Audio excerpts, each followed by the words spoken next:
ኒቆዲሞስ ማን ነበር? ለምንስ በሌሊት ወደ ጌታ መጣ? ጌታስ ለእርሱ የገለጠለት ታላቅ ምስጢር ምንድነው?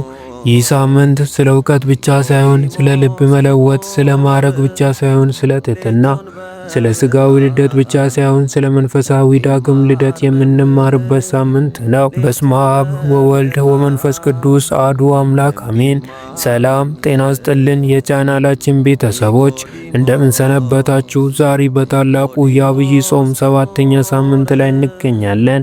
ይህ ሳምንት በቤተ ክርስቲያን ሥርዓት ኒቆዲሞስ ተብሎ ይጠራል። ኒቆዲሞስ ዝም ብሎ ተራ ሰው አልነበረም። እርሱ በወቅቱ የነበረው የአይሁድ ማህበረሰብ ሊቅ ነበር።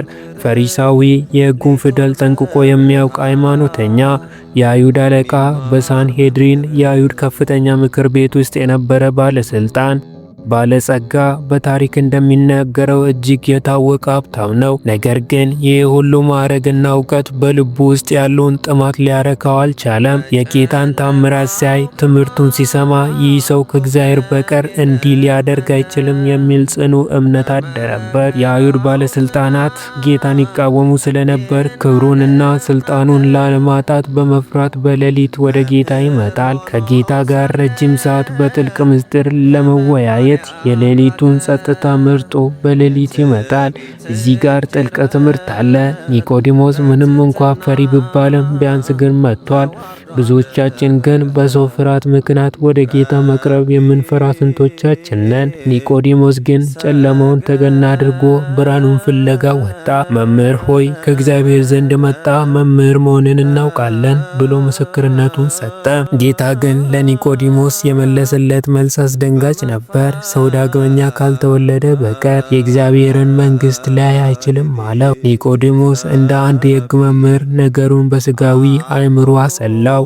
ሰው ካረጀ በኋላ እንዴት ሊወለድ ይችላል? ዳግመኛ ወደ እናቱ ማፀን ገብቶ መወለድ ይችላልን? ብሎ ጠየቀ። እዚህ ጋር ነው የክርስትና መሰረት ያለው። ጌታ እንዲህ አለው፣ ከውሃና ከመንፈስ ካልተወለደ በቀር ወደ እግዚአብሔር መንግሥት ሊገባ አይችልም። ከውሃ ጥምቀትን ያመለክታል። ከመንፈስ የመንፈስ ቅዱስ ጸጋና አዲስ ማንነትን ያመለክታል። ይህ ማለት ክርስትና የድሮ ማንነት መጠገን ሳይሆን አዲስ ማንነትን መያዝ ነው። በውሃ ስንጠመቅ የድሮ ኃጢአተኛ ማንነታችን ይሞታል። በአዲስ መንፈስ ደግሞ ለእግዚአብሔር መንግሥት እንዘጋጃለን። ታሪኩ በዚያ አያበቃም። ኒቆዲሞስ በሌሊት መምጣቱን አቁሞ በግልጽ መቆም ጀመረ። በዮሐንስ ወንጌል ምዕራፍ 7 ላይ አይሁድ ጌታን ሊከሱ ሲሉ ኒቆዲሞስ ሕጋችንን ሳይሰማ ይፈርዳልን ብሎ ተከራከራቸው። በመጨረሻም ጌታ በተሰቀለ ጊዜ ከዮሴፍ ጋር በመሆን የጌታን ቅዱስ ሥጋ በክብር የገነዘው የቀበረው ይኸው ኒቆዲሞስ ነበር። ከሌሊት ተማሪነት ወደ ግልጽ ደቀ መዝሙርነት ተለወጠ።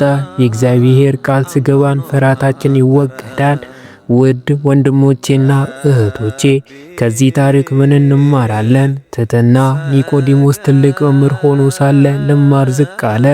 እኛም ለመዳን መማር አለብን። ዳግም ልደት። ጾሙን ስንጾም ስጋችንን ብቻ ሳይሆን ነፍሳችንም ልናድሳት ይገባል። በንስሐ በስጋው ደግሞ መታደስ ያስፈልጋል። ብርሃንን መፈለግ። በየትኛውም የጨለማ ሕይወት ውስጥ ብንሆንም ወደ ብርሃኑ ወደ ክርስቶስ ለመምጣት ጊዜው አልረፈደም። ይህ ሳምንት ለሁላችንም የንስሐ የእውነተኛ ለውጥ ሳምንት ይሆንልን። የኒቆዲሞስ አምላክ ልባችንን ያብራለን። ቪዲዮውን ከወደዳችሁ ለሌሎች እንዲደርስ ላይክ አድርጉ። በታሪኩ ላይ ያላችሁን አስተያየት ደግሞ በኮመንት ላይ ጻፉልን።